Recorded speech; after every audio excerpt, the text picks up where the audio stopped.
Lay the hex post down with the spigot retainer pin facing up. Remove the spigot retainer pin. Slide the spigot into the hex post, making sure that the retainer pin hole is facing up.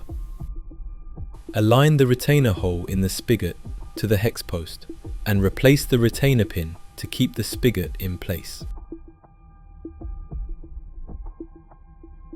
Insert the spigot and hex post unit into the base to be tested, with the retainer pin facing the direction of the test. Release the support leg from the horizontal beam. Slot the horizontal beam into the hex post. Secure the horizontal beam with the 2 push pins.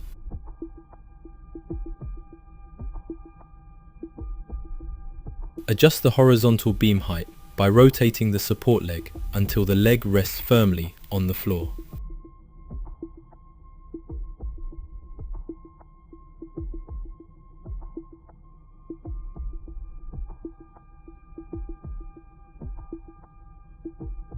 Locate the tester to the horizontal beam with the test clevis and lock the pin.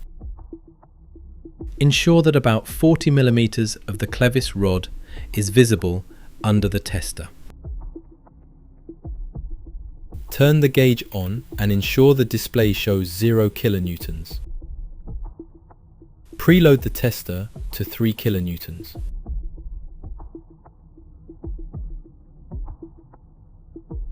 Wind the support leg down until gauge shows 0 kilonewtons.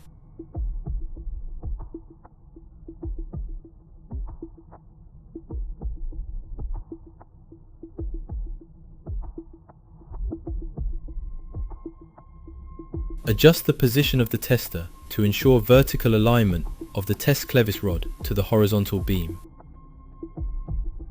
Use the ratchet spanner to commence testing to a maximum of 12 kilonewtons.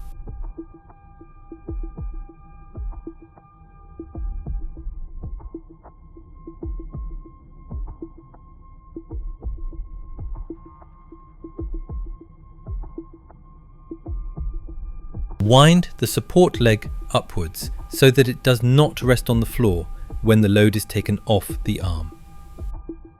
Release the load, winding back the gauge towards 0 kilonewtons or until the test complete is indicated if you are using the Hydrajaws app. Unlock the clevis locking pin and slide out the tester. The complete test rig can now be lifted out of the base using the handle on the horizontal beam, ready to use on the next test base.